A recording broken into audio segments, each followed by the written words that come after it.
Everything's been a blur for me, right? Right. For those of you that are completing this for solo credit, here is the QR code.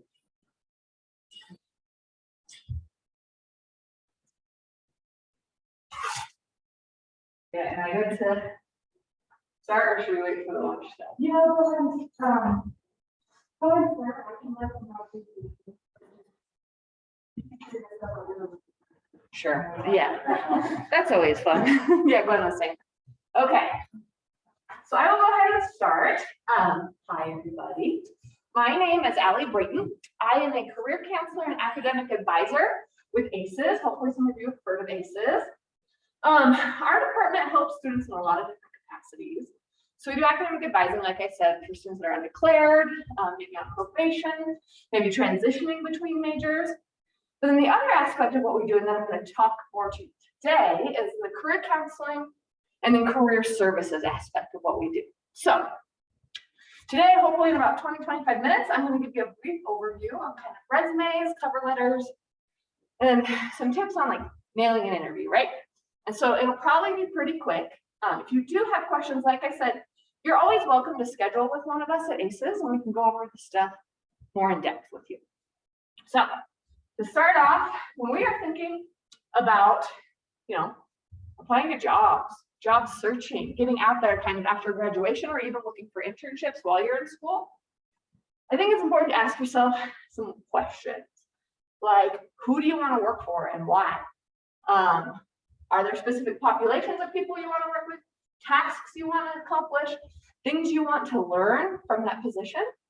And then also like location. Are you okay relocating? Are you okay commuting? So again, it's kind of a who, what, where, when, how, all those questions, right? Start asking yourself what it is you want to get out of your job search. But like I said, we're going to dive in. It's going to be pretty quick. So how many people in here have a resume already built? So yeah, I'm seeing lots of hands. I'm guessing maybe it kind of sucks to write a resume and a cover letter. Yeah, I hate it, right? And so I want to acknowledge that this process is not always very easy. It can be really kind of tedious work to put together a resume and cover letter. But a few things to be aware of when creating a resume. Your main goal is to tell the employer why they should hire, right? That's our main goal. And so my philosophy is making that as easy as possible. So we want to make it simple. We want to make it error-free, easy to read. So it really depends on your formatting. You want to keep it to one page, unless you have like crazy extensive experience. So more often than not, one page, which that's one of the things that can be really challenging, right? And then things like putting it in reverse chronological order. So the most recent things should be at the top, and then making sure that you have consistent tenses, right? If you are currently doing a job, it should be in the present tense, whereas if a job has ended, it should be in past tense. And then a few things to just be wary of in your information. Be careful. Too much personal information, right? Don't put things like pictures or like marital status, that kind of stuff. It can open the door for some discrimination cases. And then the other things, fewer templates. They can make things look really, really cool, right? There's some awesome templates out there. And so I just say be wary of this because some of those graphics can take up a lot of valuable space on your resume where we could communicate some of your skills a little bit better. And then sometimes they can be a little awkward formatting, or you might just forget something. I almost saw a resume and there's a block that said, put volunteer experience here. And that person hadn't checked over their resume and then sent that in. And so I find myself like, I'm understanding people make mistakes, but are they paying attention to detail? Like, what is this telling me about that person and how they'll work with me? And then lastly, jargon, acronyms, and abbreviations, right? So I came in and I said, I work for ACES. And I realized I probably shouldn't explain that, right? That's an acronym that we might not know. ACES stands for Advising, Career, and Exploratory Studies. On my resume, I would absolutely spell that out before I just abbreviate it to an acronym, because you can't assume that the employer knows what you're talking about, right?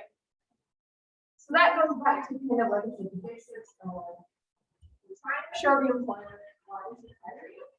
So making it really easy for them to read your resume, employer qualifications that really quickly, kind of know their skills. You don't want an employer to dig for information, right? A lot of times they'll have like 30 applications for one position. Right? Like you need to have that information clear, concise, and upfront. Okay, so I'll kind of go over this in a second. Just really quickly, kind of your structure. Important information, contact information should be up top. The objective can also be up top. Does anybody know what an objective is on a resume? Yeah, what is it? You're stating what your goal is to accomplish by obtaining that position. Perfect, yeah. So it's like a summary where you can say, this is what I want from this position. These are my goals, my objectives, so to speak. I would say this is an okay thing to put on your resume. It is optional because again, it can take up some space. And if you don't have like a really clear objective or goal that you want to accomplish, it can kind of be vague and again, take up valuable space. The other thing is education. Always have your education on your resume. Typically, when you look at a job application, that's one of the first things that they're looking for. It's like, hey, do you have a degree? And so I like to see education at the top of a resume because again, that employer is like, cool, do you have my basic preferences for something I'm looking for? And they can check that off. And then the last two, skills is another optional thing. Although I'm seeing it more and more common in resumes. And I think it's a great place to kind of pull out things that are especially like, so we want to use terms directly from the job description, right? This is where you get to plagiarize a little bit because the employer wants to know that you're a good fit. So you pull those words directly from the job description. I joke with students and call it like beating the robots. A lot of times applications go through some sort of computer system to say, hey, do you meet our minimum qualifications before a person even looks at your resume and your cover letter, right? And so skills is a great place where you can take some of those like teamwork or attention to detail or whatever it is that they're looking for. And you can emphasize it in skills or you can throw it in related work experience, which is just the different things that you've done. Some other areas that you might have on a resume, this is kind of bare bones, might be like research experience, volunteer experience, that kind of stuff. So I feel like I'm blazing through. But for example, here's an example of a resume, right? And so we can see the structure. Contact information is on top, education.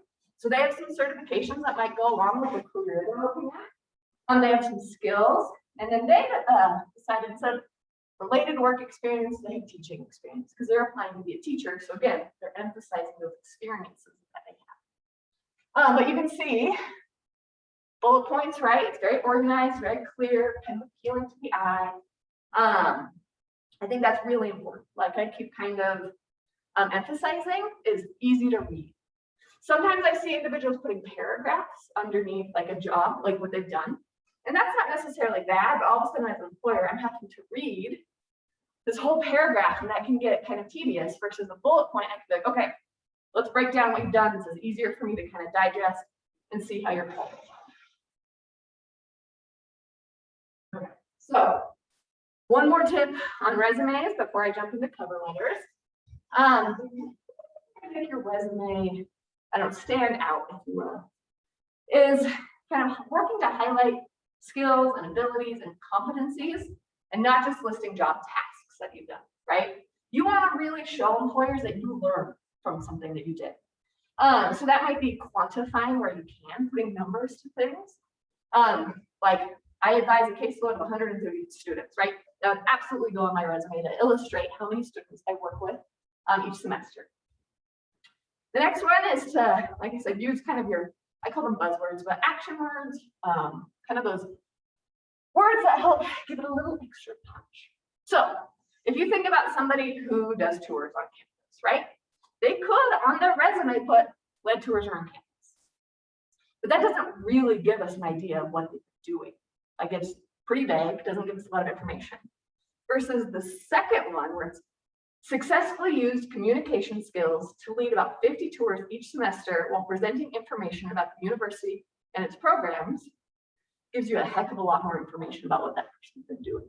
And so right here you can see communication skills, bam, we're emphasizing something that most job descriptions will have.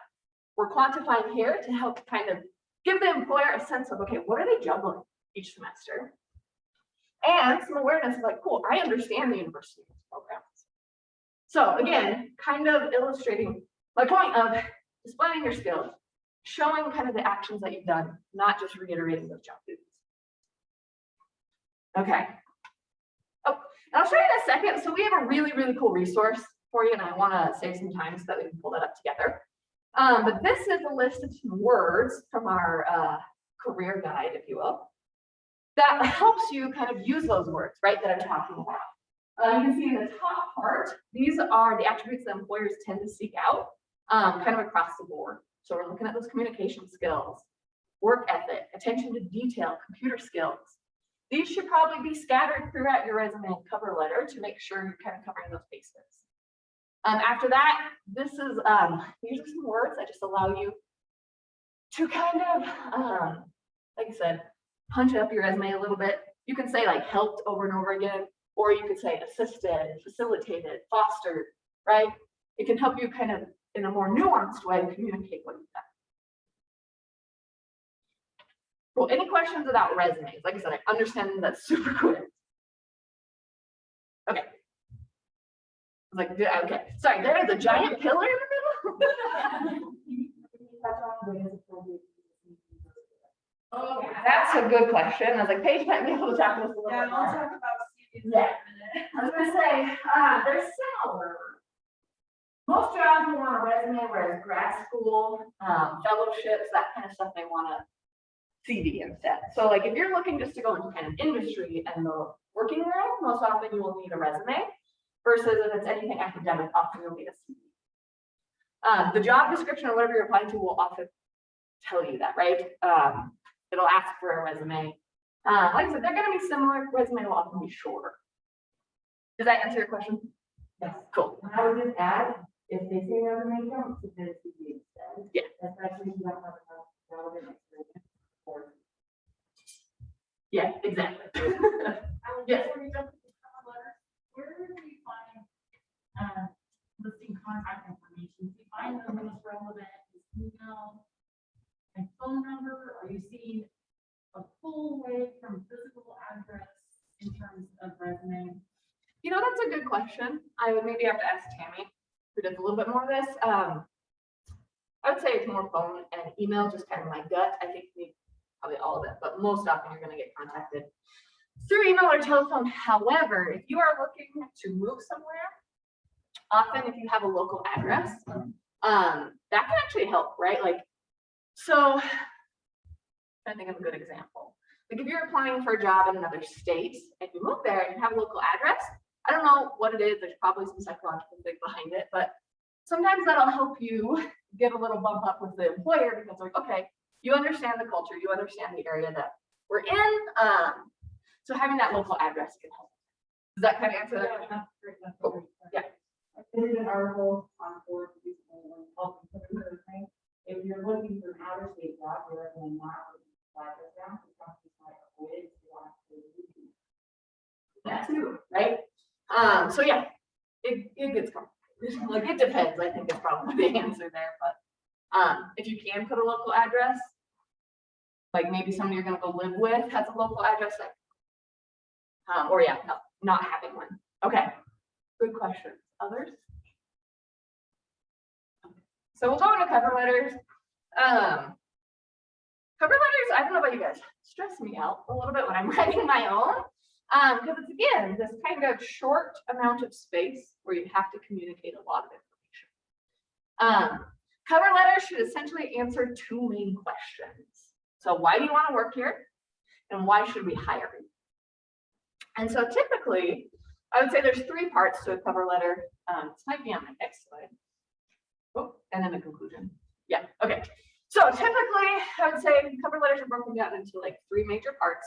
So you'll have like the greeting, often contact information at the top, but then the body of your cover letter, the first paragraph is typically, how did you find out about the job?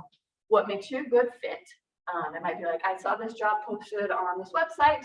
I think based off of my skill set in this realm, as well as my experience here, I would be an excellent candidate for your position, right? That would be a great intro to cover letter. Just a couple of sentences saying like, why you want to work there, where you found the job, that kind of stuff. This also allows you to show up some research. It's always important to research the people that you are applying to work with. They want to know that, like, you should be wanting to know if you're a good fit, but they also want to know that you are aware of what you're getting into. The second part, and what is probably the body of the cover letter, is why should we hire?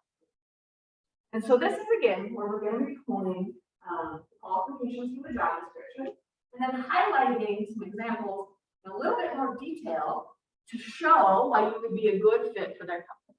And so this is where you can expand upon some of the stuff on your resume. Don't duplicate your resume, but expand. So again, it's your opportunity to go a little more in depth. And then the last part is just make sure you have a clear conclusion, like thanking them for their time or whatever that might look like, as well as steps on how to follow up with you. Like if you have questions, please contact me here. And I'll show you some examples in a second. I realize this is kind of theoretical. So I passed out materials if you do want to stop in the ACEs, but hopefully this will work. Sometimes I crash the technology. Okay. Cool. So let me show you. This is the ACEs homepage, right? Lots of good information here. If we scroll down, like I said, you'll see our 3 branches. So we're going to pop over to career counseling, students. Bam. We see these 3 websites, or I guess programs. SOAR, it sounds like there's a QR code. Definitely use that. SOAR is a great way to get some extracurricular experience to kind of add to your resume, add to your time as a student here, and being able to articulate some of the skills you're learning during your time in college. So it's awesome. But I'm going to go to Handshake. And so Handshake, how many have been into Handshake before? Anybody? A couple of hands, cool. So Handshake is our job board where we post positions for students to apply to, both internships and after you graduate. We have somebody who like vets out the jobs, right? We're not just willy-nilly posting things. So there is, I think, some benefit in that, where I think it's Tammy and Michelle look at the jobs, typically make sure they're not scammy, and go from there. Oh, okay. And you should be able to log in using your UWyo login information. This is what it'll look like. You'll be asked to create a profile. You can get really specific with this, interests, skill sets, experiences. And the beauty of Handshake is that it will start to tailor jobs to you based off of like what you upload. So the more you work and like develop your profile and your interests and your skill set, the better able it will be to kind of give you relevant jobs. So you can kind of see, right? New jobs recommended for you. I search a lot of stuff in here for students, so it's never tailored to me, which is interesting, but so like I said, you can see kind of new jobs recommended. You can also see any career-related events that the university is hosting. So that if you're interested in like going to Medfield, maybe going to Mayo Clinic Careers webinar would be really awesome. But the thing I want to show you first, let's see if I can remember it here, is, like I said, our resources. So you can go into the Career Center, and then we go to Resources, and we go to the UW Career Guide. Cool, lots of steps. Anyway, this is a really, really, really, really, really awesome resource. I still use it. I still use it with my friends who want help finding jobs. It has all the information I have talked about today broken down for you. So you can see as we go through how to find a job, right? Lots of information. Websites based off of things that might be a good fit. Like if I really want to work for a nonprofit. I'm really excited about helping people. Idealist.com will have a lot of those options for you. So like I said, using this is really important. So let's come down and some LinkedIn stuff. So like resumes, right? I talked about the objective education skills. This gives you a really good kind of foundation with some information about what should go in each section, as well as in lots and lots of examples, so you can see different formatting, different ways people have communicated these things. And then the resume checklist, and those words, right? I love these words, very helpful, lots of them. Then we'll come down. There's some information on CVs too, if that helps. Oh, there we go. So that if you do have questions, again, you can refer back.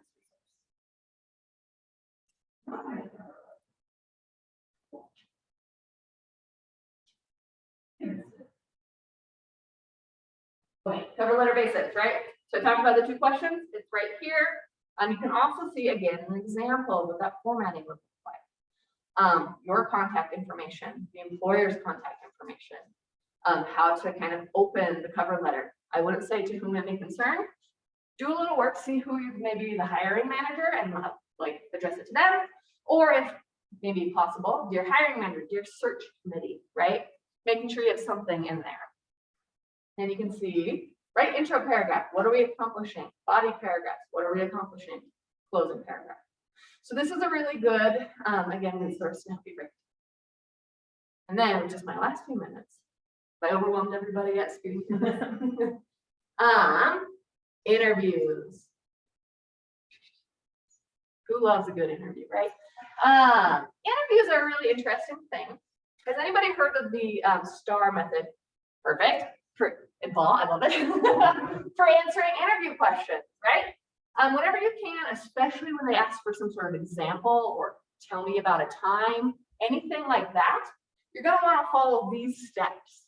You're going to be telling a story, painting a picture, if you will, going into detail about an experience that you have. So what you'll do is you'll describe the situation, the task that you needed to accomplish, the action that you took, and then most people forget the result.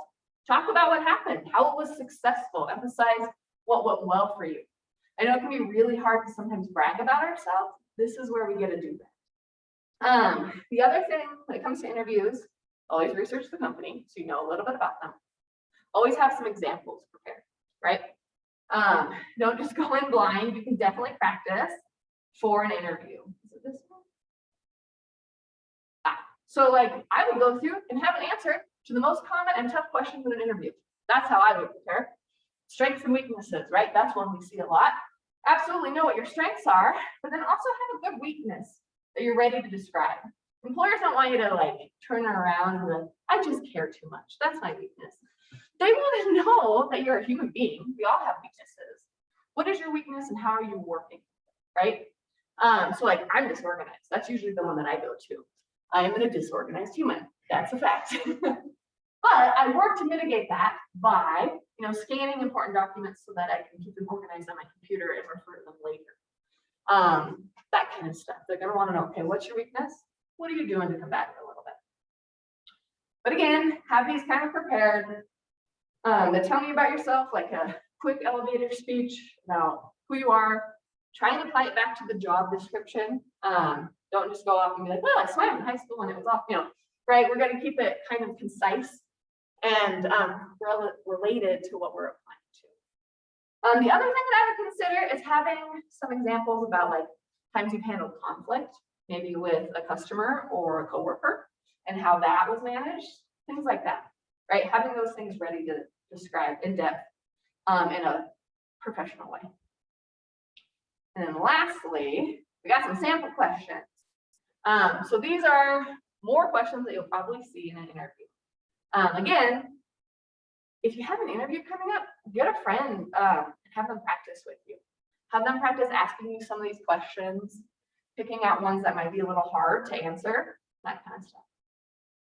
Yes. How do you still offer mock interviews? Oh, yes. Yep. Yeah, so if you want to practice with us, any of this, if you want job search help, if you want resume help, cover letter, mock interviews, we do it all. And if you have no idea what you want to do after you graduate, we also do that. So you can always come talk to our career counselors. We'll help you with some of that stuff as well. Lastly, questions. You should always have questions for the employer at the end of the interview. There's some examples here if you need them. But yeah, think about what you want to know about the employer. Maybe what is training going to look like? What does a typical day look like? I like to ask, what do you like about your job? What are the challenges of your job? To kind of get a sense of maybe what their culture is like at that workplace. Can I add? Yes. A challenging question to be honest here. How long do you think this process will be? I feel like there's other opportunities for candidates to ask that question. And they have a whole conversation. The lead, but maybe shy away from that because it doesn't help the candidate learn about this. Right. Going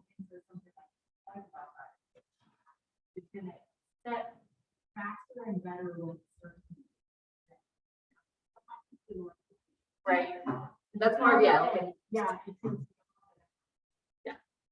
And so, yeah, I think that's a good point, right? This is your opportunity to learn about the company, not just like, okay, am I going to hear from you in 2 weeks, but like, what is it like to work here?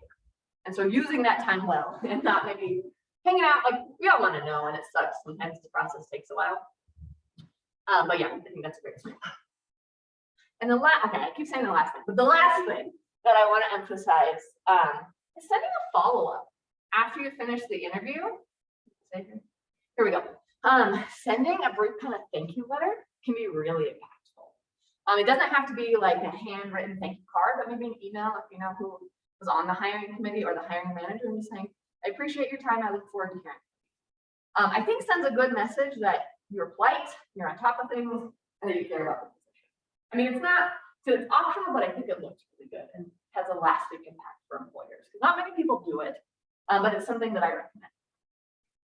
Okay, like I said, that is so quick. But again, this should give you more information. And if you ever want to talk to anybody in our office about the career services stuff, feel free to make an appointment. We handle everything, like I said, from job search to mock interview to anything you can think of. As well as, again, career counseling. If you don't know where you're going, you don't know what will fit for your degree or your interests. We have assessments you can take. We have people you can talk to. That's essentially my main message here. So, any questions? Now that like I said, I overwhelmed you with so much.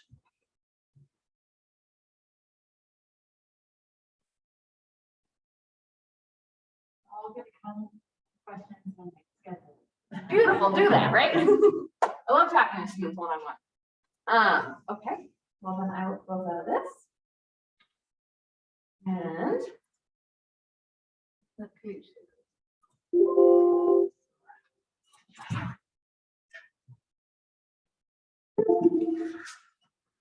I'm gonna just minimize your PowerPoint so it should pop.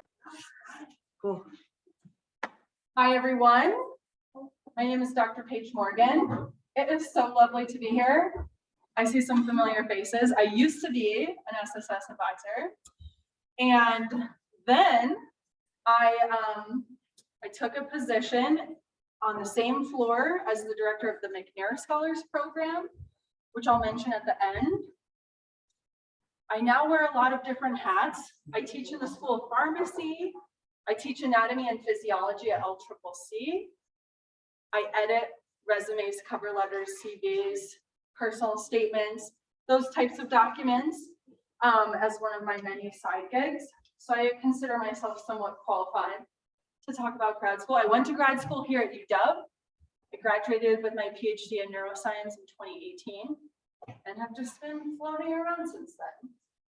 I myself am a first-generation college student, was a Pell Grant recipient, and made it all the way. So let me tell you, it is indeed possible. How many people here are thinking about grad school, even just a little bit? Okay. Grad school can mean a lot of different things. In my case, a PhD is a very academic grad school program. There are also what we call professional programs. That would include things like pharmacy school, dental school, nursing, PT, those types of things, law school. We consider an MBA a professional program. I think so. Yeah, the difference is that if you're in a master's or a PhD, you are going to be working on a project that's going to culminate in your master's thesis or your PhD dissertation, which is just a long, big old piece of writing that summarizes what you did. In professional schools, the goal is to get to graduation. And that's it. You just got to make it there, you graduate, and then you can go be a practicing whatever you are. So that's kind of the two tiers there. I will say, if you're worried about continuing to go to school because you're sick of undergrad, grad school is not anything like undergrad in almost any way. When you're a graduate student, I view that as a job. You're there, if you're in a master's or PhD, you will not actually be taking very many classes. You'll be working on your projects. in the lab or with your research team. So if you hate going to class, grad school might be for you. Also, I do like to tell students this because I myself didn't know. You can often get paid to go to grad school. So it's literally a job. It is more so true in the sciences than it is in the humanities, although you can apply for fellowships and those kinds of things. And when I say paid for, I really do mean they pay for your tuition and they give you a stipend to live on, which is not a lot, but it will pay for your rent, food, and occasional beer at altitude. Don't get too crazy with that, though. I did gain 30 pounds in grad school doing that.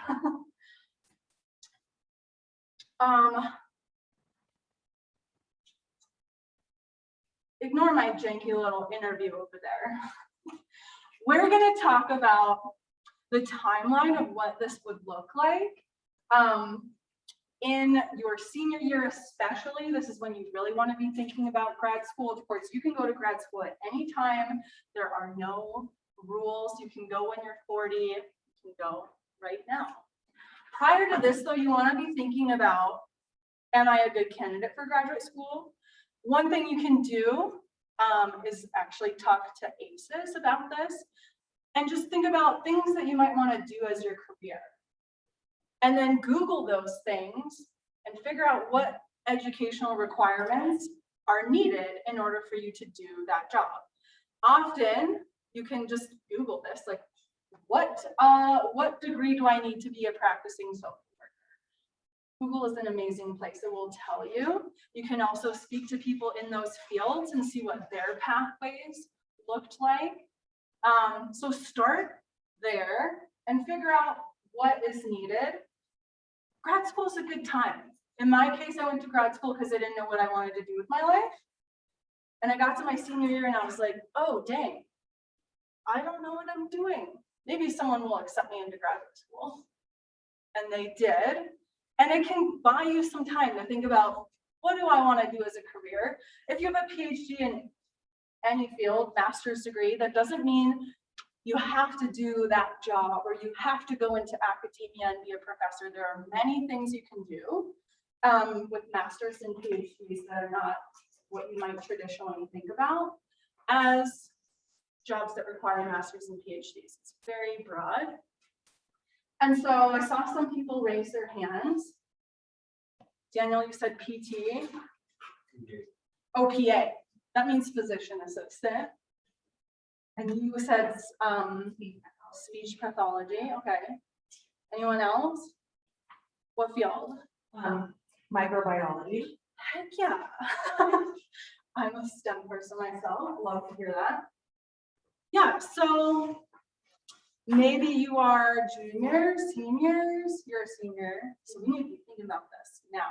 Let me tell you what to do. Okay, so prior to your senior year, ideally, so hopefully you've done a little bit of this, you need to contact faculty on campus about a few things. One important thing, and this is true across fields, you need research experience as an undergraduate student.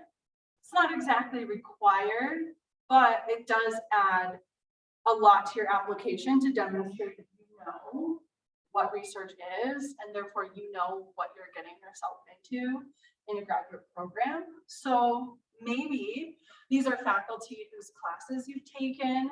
Maybe you don't even know the faculty, but you know that they do some really cool research and you'd like to get into their lab. When I say lab, I do mean like for the STEM people, but humanities people do research too.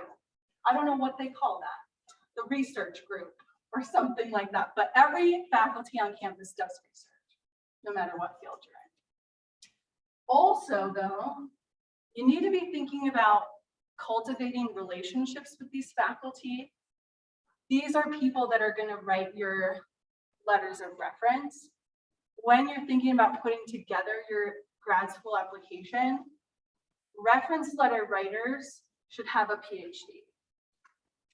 Because the people reading your application will know, okay, this is a letter coming from someone who knows what grad school is like and can therefore attest whether Daniel has what it takes to be successful as a graduate student. So really think about chatting with faculty. Don't be scared. We're very nice people. We like to hang out with students. We love when students are excited about our research. So really think about building those relationships. And maybe it's a faculty, if you take multiple classes with a faculty, that's a good candidate person to be asking reference letters for. Sometimes you have to take a test called the GRE. It's not a fun test, I'll be honest. It's kind of an advanced SAT. Sometimes, depending on your program, your test might be, like for pharmacy school, there's a special test. Nursing, there's a special test. Even if you're in certain academic fields, psychology is one. You have to take the GRE plus what they call a GRE subject test. So it just depends, but you need to be looking this up as early as you can, figuring out what tests you need to take in order to get into grad school. GRE is like the general one that most academic programs require, although one good thing about COVID is that higher ed really thought to themselves, maybe we don't need to do this. There's data to suggest that your score on the GRE has no bearing whatsoever on how successful you are in graduate school. So during the pandemic, lots of schools were just not requiring it because students couldn't physically get in to take the exam. And after that, many programs removed it as a requirement altogether. So you might get lucky. Maybe the schools you want to apply for don't require the GRE. The GRE itself, we'll talk about money a little bit. The GRE costs about $300 these days. I realize that's not a small number, but sometimes you have to make financial sacrifices that pay off in the longer run. I know that's not what you want to hear. Now, around the same time, you might be thinking about the schools you want to apply for. I suggest a list of around 9 schools. That is also a high number. You want to choose schools in your list. We call them reach schools. The Harvards and the Yales. Maybe for you, a reach school would be something like University of Washington, which is actually a very, very good school. Some middle ground schools, bigger state schools, Michigan State, Ohio State. And then you'll have a few that we consider safeties, although I really don't like that word because there's just not really such a thing. You never know what a search committee wants, and it could depend on the year. So, but 9-ish is a good starting point, and we'll probably get you into at least one program. I applied to about 9 and I got into 2. To be fair, I was a terrible undergrad. Probably shouldn't have been accepted to graduate school, but I got very lucky. And my advisor here accepted me anyways, even though my GPA was not that great. Then we have to think about these documents. A CV, something we alluded to earlier, that stands for curriculum vitae. It's like an academic resume. And I'll talk about the structure of it in a bit. And then the personal statement, it's kind of like a cover letter, but it's really not. It's a separate type of document. Now, going back to our faculty relationships, at this point, at the maybe now-ish, if you're in your senior year, you need to be thinking about reference letters. Likely they'll ask you for 3, maybe 4 reference letters. And as you're thinking about gathering these, one thing I really want to emphasize is that you have to ask faculty to write these letters. I've had students send me emails, or even worse, I'll get emails from programs saying, the student has requested a reference letter for you. And sometimes I don't even remember the student. You don't want this to happen to you. Those people are not gonna write you a letter, or they'll write you a terrible letter. These are both bad scenarios. And sometimes a faculty might want to write you a letter, but their life is very chaotic at that moment and they just can't. That doesn't mean they don't like you. That just means they're too busy. So you always want to ask permission. And when you do this, you're going to ask them if they feel that they could write you a strong letter. Often we'll say yes to lots of things, right? I have a hard time saying no. But make sure you're asking if they think their letter would be strong. They'll tell you. Faculty are very honest. That's one of our good qualities. They might say, I actually don't really remember you very well from my class. And they'll tell you if they think you should ask someone else. And if they agree, you're going to send them the materials you have related to your application package. That might be your CV and your personal statement. You might also send an unofficial transcript. Anything you can give a faculty to give them content to put in their letter is good. Even if the faculty knows you really well, they might forget about something awesome that you did that's on your CV. And you can absolutely tell faculty when they're writing letters, remind them of something cool you did. Give them content to put in there. Hey, can you write this letter? Oh yeah, and remember that paper I wrote about the opioid epidemic in your class, drugs and behavior? You should talk about that. And they will appreciate that reminder. Back to money though. You will have to apply at some point.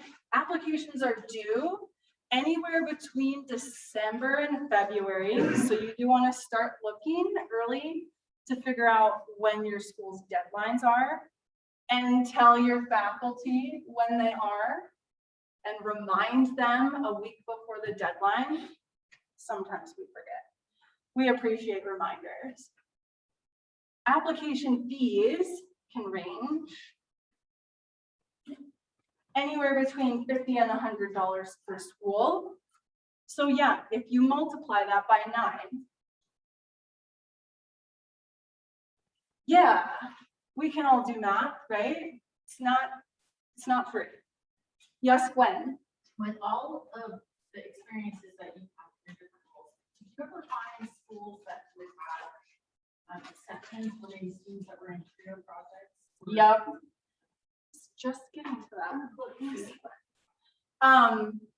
There are certain places that will give you a fee waiver for being a trio student, especially if you're a McNair scholar, which again, I'll come back to. But even if you're not, even if you're just an SSS student, it's okay to reach out to the, sometimes different schools have different structures. You might reach out to the graduate school at the school you're applying to and explain your situation.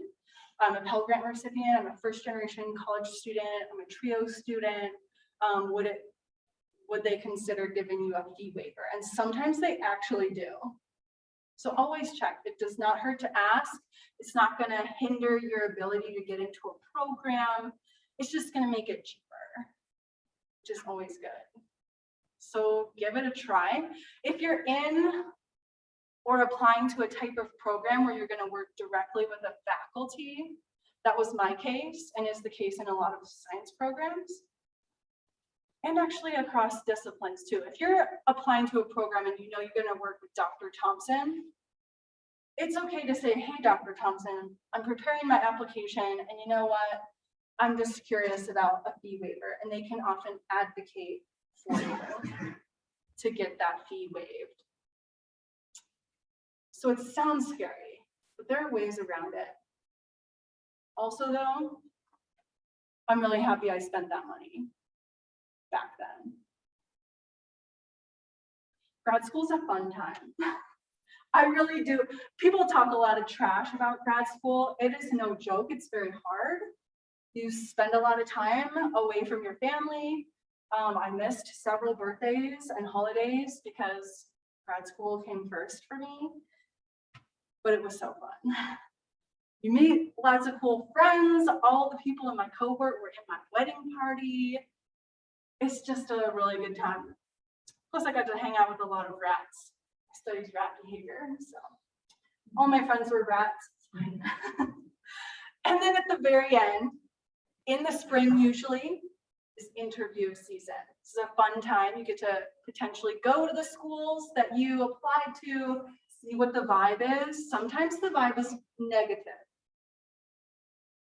If you go to a place and a graduate student says to you, don't come here, you should listen. Yeah, you should. I had a student tell me that on an interview I went on, and I listened to that person. They were like, the average time to get a PhD here is about 8 years. I was like, cool, I'm going to Wyoming then. Decision made for me. Often you'll meet with graduate students during that time. They usually fly you out. This is another time where you can say, I cannot afford to fly to this on-campus interview. And guess what? Magically, money appears. If you advocate for yourself in that way, I promise, they will find money to get you there. If not, you don't need to go there because they're broke anyway. Yeah, so that's kind of the overview. How is your application going to be considered? There's a lot of different pieces of the pie. So even if one piece of your pie kind of stinks, it's okay. The whole pie can still be delicious. I myself didn't have that great of a GPA and was kind of transitioning in fields. So I wasn't a super strong candidate, but apparently my pie was delicious. So here we have a breakdown of how this is going to be considered. Your GPA is pretty important. That tells your future grad program that you know how to do school, you know how to study. If you got terrible grades in your first or second year, totally fine. Just ignore that. I mean, don't ignore it. You'll address it in your personal statement, but you can improve. Often they'll look at your GPA in your junior and senior year, especially, and your GPA in the classes that are relevant to the program you're applying to. So if you got like a D in basket weaving, but you're trying to apply for a PhD in neuroscience, probably they don't really care about that, right? Reference letters, your CV and personal statement, and then research experience, if you're going on the master's PhD route, will be considered pretty heavily as a very positive thing. And then the GRE, it's in there. I mean, frankly, the GRE is like a hoop that we jump through. I also had pretty terrible GRE scores, but here I am with a PhD. So don't panic. If you take the GRE and you're like, my scores are like average, average is fine. No need to keep spending money to try and ace it like the SAT. Average is good. Most people are average. They just need to check that box for the graduate school to get you in the door. I'm gonna send my slide deck to Gwen and Felicia, just so that they have it. Here's some resources at the end. Templates on how to contact faculty about reference letter writing or getting research experience in their lab. Here's some information about how to craft a CV. Much like the resume, there are rules and you need to know them. There's an order of events that I've listed here. Education's always first, then your employment, grants, publications. As an undergraduate student, you may not have all these things. That's okay. Your CV might be one page.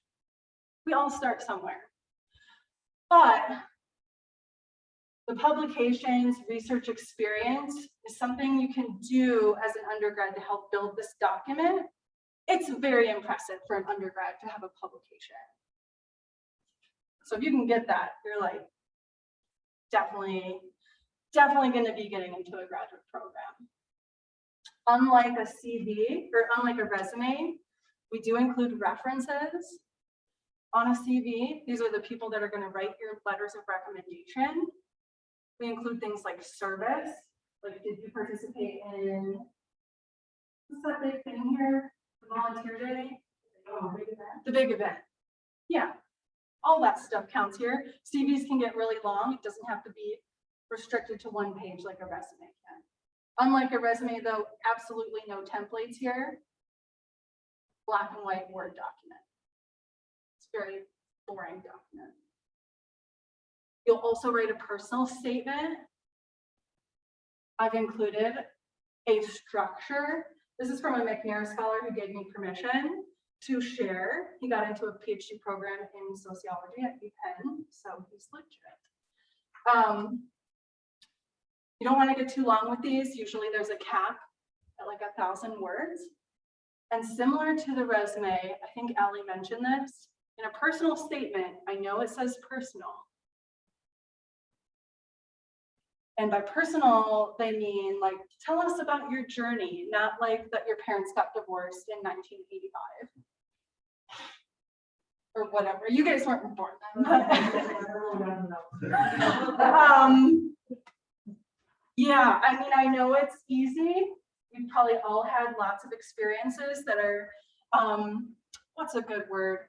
We'll just call it trauma. They don't need to know our trauma, right? We all have that. They don't need to know it. You can let that come out once you're accepted at a happy hour or something. Lastly, I just do want to plug the McNair Scholars Program. This is another TRIO program just down the hall from your SSS advisors. McNair is a program that will help you prepare for grad school. You'll qualify if you're a sophomore or junior, if you are interested in pursuing a PhD in your field, and if you can maintain a GPA of a 3.0. Demographically, McNair is a little more restrictive than SSS. You have to be a first-generation college student that receives the Pell Grant, or you can be an ethnic minority student, regardless of your income or first-gen status. They'll connect you with undergraduate research opportunities and help you edit your application materials and all that good stuff. What else did we do in McNair? Oh, we pay you. There's that. Yeah. Oh, cool. Yes. Grab a brochure from Gwen, or if this is something that interests you, you can of course ask your SSS advisors. They know who Liz and Susan are, who run the McNair Scholars Program now that I'm over at LCCC. That's it. Go to grad school. It's really quite a fun time. Yeah, I enjoyed grad school way more than undergrad. Just hanging out in the lab, writing my dissertation. I know it doesn't sound very exciting, but it is. Plus then you have to have like cool letters behind your name. People have to call you doctor, or master is even better. I'm Master Morgan. Way cooler. Anyway, I'll hang out if y'all have questions. Thank you.